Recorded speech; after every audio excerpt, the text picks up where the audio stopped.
بسم اللہ الرحمن الرحیم۔ اعوذ باللہ من الشیطان الرجیم، بسم اللہ الرحمن الرحیم، الحمد للہ رب العالمین، الصلاۃ والسلام علی اشرف الانبیاء والمرسلین وعلی اہل بیتہ الطیبین الطاہرین المعصومین۔ عزیز طلبہ، السلام علیکم ورحمۃ اللہ وبرکاتہ۔ شرح الامہ حصہ سوم، کتاب المتاجر، درس نمبر 30۔ اس میں تیسرے مسئلہ کی بحث چل رہی تھی کہ وقف عام اور وقف خاص میں فرمایا تھا کہ وقف عام کو کسی بھی صورت میں اس کی بیع صحیح نہیں ہے مگر یہ کہ وہ ختم ہو جائے، بوسیدہ ہو جائے اور اس مورد میں قابل استفادہ نہ ہو، یا اس مسالے کے لیے جس کے لیے وقف ہے اس کی کسی بھی مسالے میں وہ استعمال نہ ہو سکتی ہو، تو تب اس کی بیع جائز تھی۔ اور اسی طرح انہوں نے فرمایا تھا کہ وقف خاص میں بھی نہیں بیچ سکتے مگر یہ کہ اگر ارباب کے اختلاف کی وجہ سے اس کے خراب ہونے کا خوف ہو تو تب اس مال موقوفہ کو بیچا جا سکتا ہے۔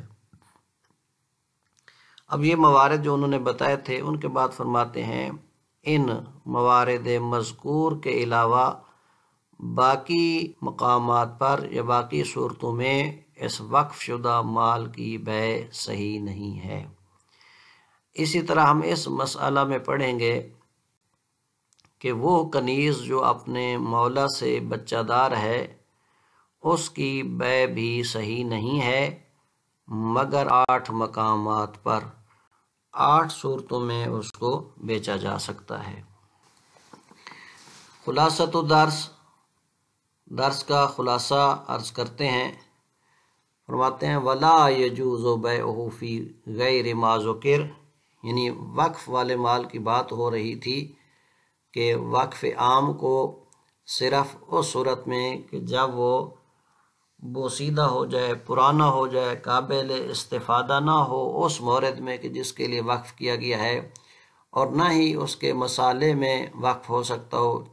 استعمال ہو سکتا ہو، جیسا کہ یہ چٹائی کی مثال دی تھی مسجد کے لیے، یا شتیر کی مثال دی تھی، یعنی درخت کا وہ تنا جو چھت میں استعمال ہوتا ہے، اگر وہ بوسیدہ ہو جائیں، مثلا چٹائی پھٹ جائے، پرانی ہو جائے، خراب ہو جائے، قابل استعمال نہ ہو، اور حتیٰ کہ اس کے مسالے میں مثلا ایندھن میں بھی استعمال نہ ہو سکتی ہو، مسجد کے لیے اینٹیں بنائی جا رہی ہیں، تو اس صورت میں اس کو بیچنا کیا ہوگا؟ جائز ہوگا۔ وقف خاص میں انہوں نے فرمایا تھا کہ اگر ارباب کے درمیان ایسا اختلاف ہو کہ جو اس کو پہنچا دے اس کے خراب ہونے تک، مشہور کے مطابق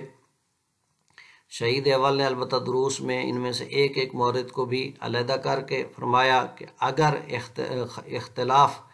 کی وجہ سے فساد تک پہنچنی ہو تو بھی بیچ سکتے ہیں، اور اگر اس کے خراب ہونے کا خوف ہو تو بھی بیچ سکتے ہیں۔ شہید ثانی رحمۃ اللہ علیہ کے نزدیک وہی روایت علی بن مہذیار کہ اگر اتنا اختلاف شدید ہو کہ جس کی وجہ سے مال یا جان کے تلف ہونے کا خوف ہو تو بیچ سکتے ہیں۔ فرماتے ہیں ان کے علاوہ باقی کسی بھی مورد میں ان کی بیع جائز نہیں ہے،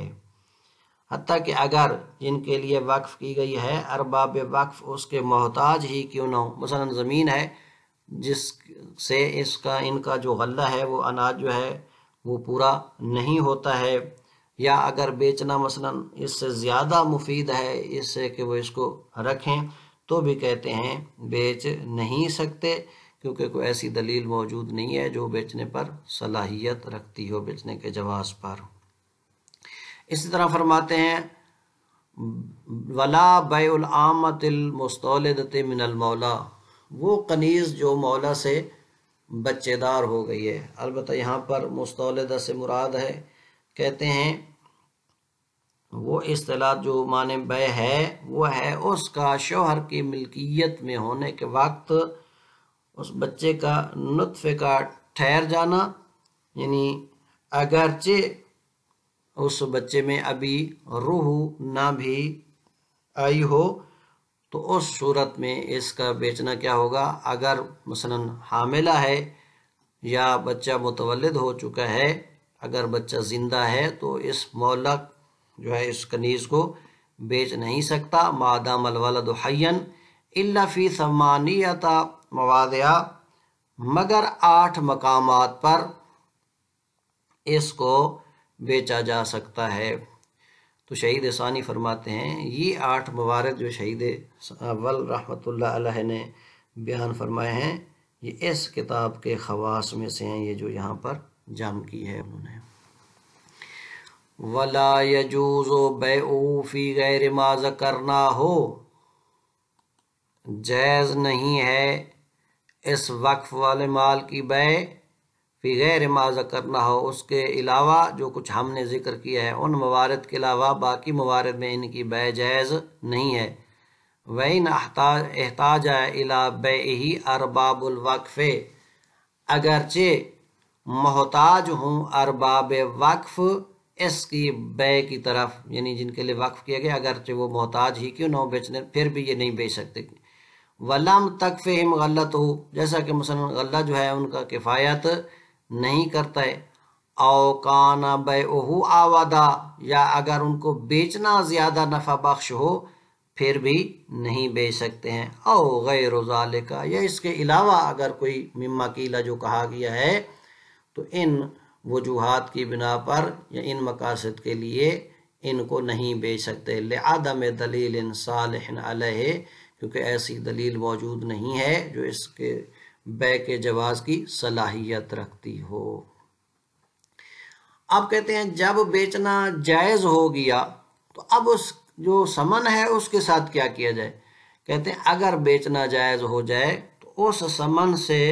وہی چیز لی جائے جس طرح پہلے وہ وقف شدہ چیز تھی اگر ممکن ہو تو، اور اس کی صفت میں بھی اقرب فالاقرب کا لحاظ رکھا جائے، یعنی جو صفات اس میں تھی اس میں بھی وہی ہونی چاہیے، اگر وہ نہیں ہے تو اس کے بعد والے مرحلے میں جتنا اس کے قریب اس کی صفات ہو سکتی ہیں وہی ہونی چاہیے۔ وَحَيْثُ يَجُوزُ بَيْعُهُ، پس جب اس کی بیع جائز ہو گئی، یشترا بِثَمَنِهِ مَا يَكُونُ وَقْفًا عَلَى ذَلِكَ الْوَجْهِ إِنْ أَمْكَنَ، تو خریدا جائے گا اس کی ثمن سے ما یکون وقفاً، وہ جو کچھ وقف تھا علی ذالک الوجہ، اسی وجہ پر، ان امکانہ اگر ممکن ہو تو، مراعیاً للاقرب الی صفتہ فالاقرب، رعایت کرتے ہوئے اقرب کی صفت میں اور پھر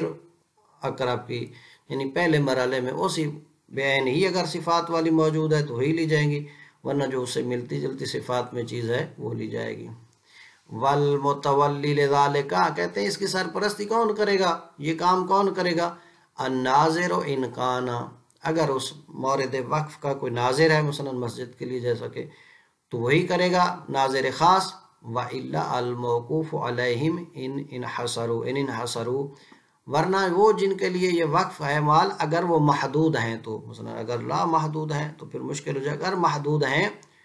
تو وہی جن کے لیے وقف کیا گیا ہے مال وہی کریں گے۔ وَإِلَّا، لیکن اگر وہ محدود نہیں ہیں تو فَالنَّاظِرُ الْعَام، جو ناظر عام گویا کہ حاکم شرعی یہ کام کرے گا۔ وَلَا بَيْعُ الْعَامَةُ الْمُسْتَوْلِدَةُ،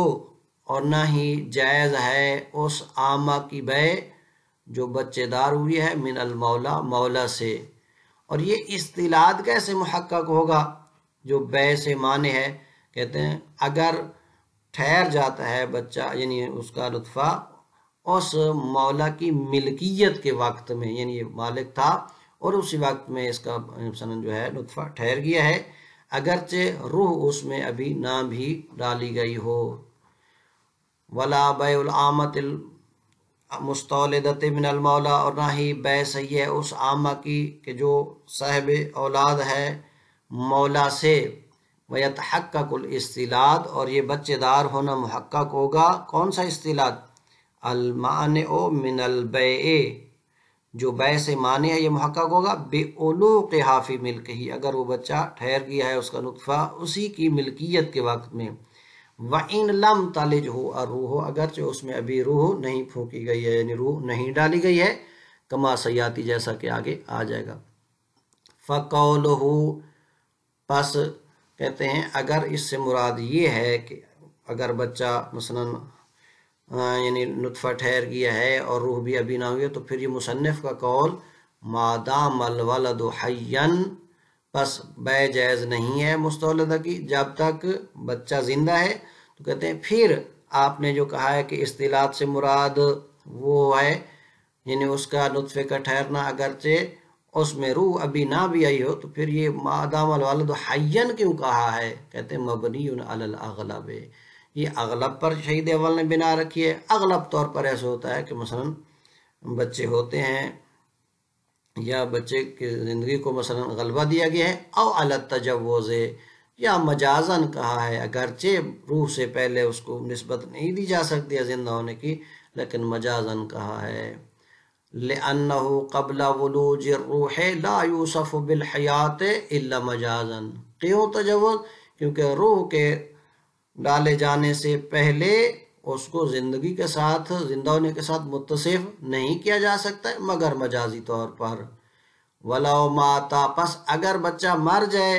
آما کو نہیں بیچا جا سکتا جب تک بچہ زندہ ہے۔ وَلَوْ مَاتَ، پس اگر بچہ مر جائے، سارت كغيرها من إمائه عندنا، تو ہو جائے گی باقی تمام کنیزوں کی مانند ہمارے نزدیک، امامیہ کے نزدیک، یعنی پھر اس کا بیچنا کیا ہو جائے گا؟ جائز ہو جائے گا۔ اما ما حیاتہ فلا یجوز بیعها، لیکن جب تک وہ بچہ زندہ ہے اس کی بے کنیز کی یعنی اس کی ماں کی بے صحیح نہیں ہے، الا فی ثمانیت مواضع، مگر 8 مقامات پر اس کو بیچا جا سکتا ہے۔ وَهَذَا الْجَمْعُ مِنْ خَوَاصِ هَذَا الْكِتَابِ، شہید ثانی فرماتے ہیں یہ جمع جو کیا ہے مصنف نے یہ اس کتاب کے خواص میں سے ہے۔ احدها، اب ان 8 مقامات میں سے پہلا مقام فی ثمن رقبتها مع اعصار مولاها سواء كان حيا او میتا، اما مع الموت فموضع وفاق، واما مع الحیات فعلى اصح القولین لاطلاق النص۔ فرماتے ہیں پہلا مقام کہ جہاں پر اس بچہ دار کنیز کو بیچنا جائز ہے وہ وہاں ہے کہ جب اس کی ہی مثلا رقبہ یعنی اسی کی ہی قیمت ادا کرنی ہو مولا نے، اور مولا جو ہے وہ کیا ہے تنگ دست ہو چکا ہے اور اب اس کی قیمت ادا نہیں کر سکتا ہے۔ کیسے؟ مثلا مولا نے اس کو ادھار پر لیا تھا، اب جب وقت پہنچا ہے تو مولا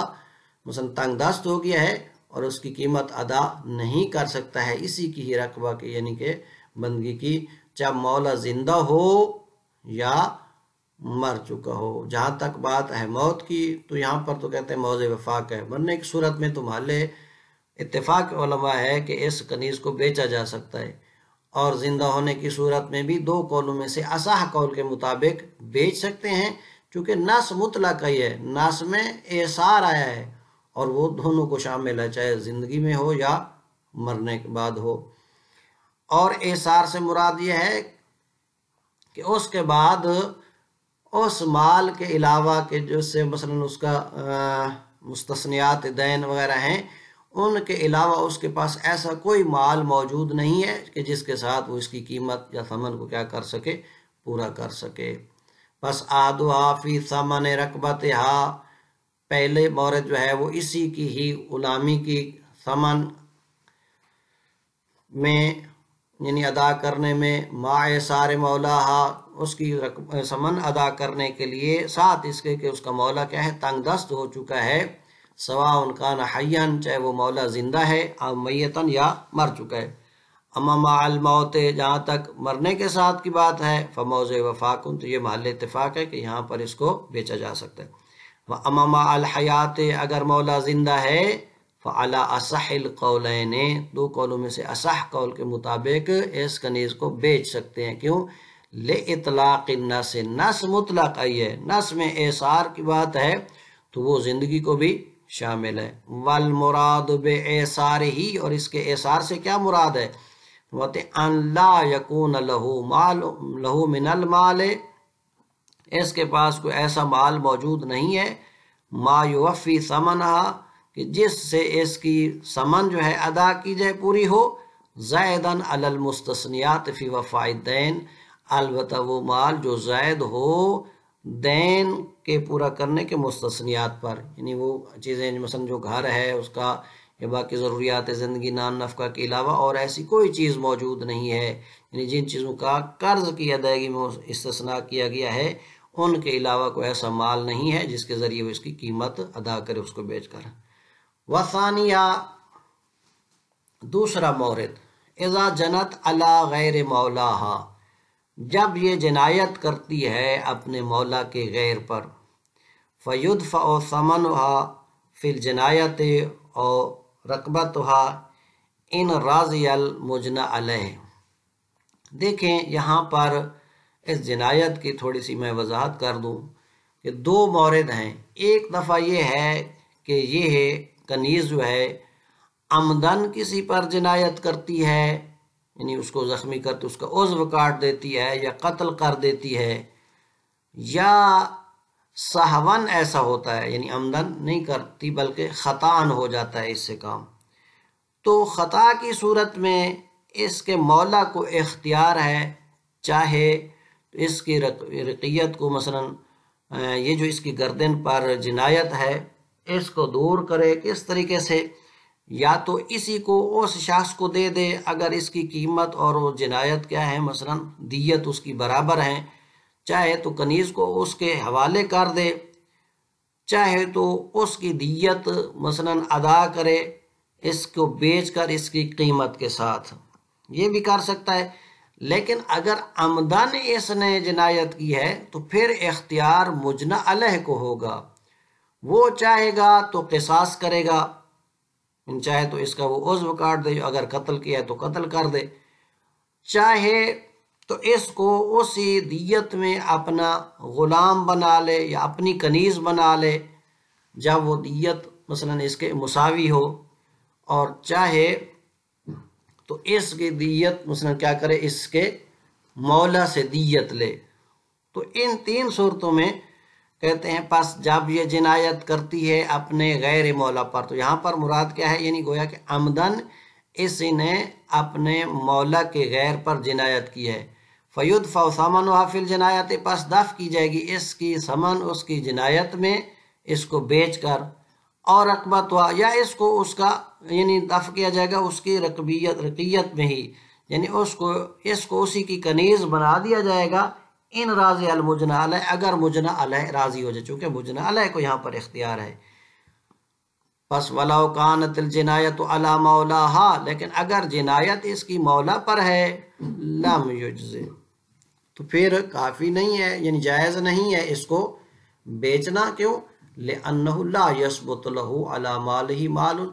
چونکہ مولا کے لیے اپنے مال پر کوئی مال ثابت نہیں ہوتا، یہ کنیز بھی اسی کی ہے، اسی کنیز کے اوپر دیت ثابت ہو یہ نہیں ہو سکتا ہے۔ وثالث، و تیسرا مورد، اذا عجز مولاہا عن نفقتہا، جب مولا اسی کنیز کے نفقہ سے عاجز ہے، پورا نہیں کر سکتا ہے، پس ولو امکن تعدیہا ببیع بعضہا، پس اگر ممکن ہو اس کے نفقہ کی ادائیگی اس کے بعض کو بیچنے کے ساتھ، تو واجب الاقتصار علیہ، تو واجب ہے اسی پر اقتصار کیا جائے، یعنی اس کا بعض بیچا جائے، یعنی کسی کو اس کے ساتھ شریک ہو جائے گا اس مالک کے ساتھ، اس کا نصف یا اس کا ربع یا جتنے سے ہی اس کا نفقہ پورا ہوتا ہے اسی کے حصے کے بیچنے پر اقتصار کیا جائے گا، کیوں؟ وقوفاً فیما خالف الاصل علی موضع الضرورہ، توقف کرتے ٹھہرتے ہوئے خلاف اصل میں صرف موضع ضرورت پر، چونکہ یہاں پر اب ضرورت ہے نفقہ کے لیے تو اسی ضرورت پر ہی اکتفا کیا جائے گا، ورنہ اس کا بیچنا یہ مخالف اصل ہے۔ پس نفقہ پورا نہ ہونے کی صورت میں اس کو نفقے کے لیے بیچا جائے گا اس حد تک کہ جس کے ذریعے اس کا نفقہ پورا ہو، وقوفاً توقف کرتے ہوئے ٹھہرتے ہوئے خلاف اصل میں صرف موضع ضرورت پر۔ وصلی اللہ علی محمد وآلہ الاطہار۔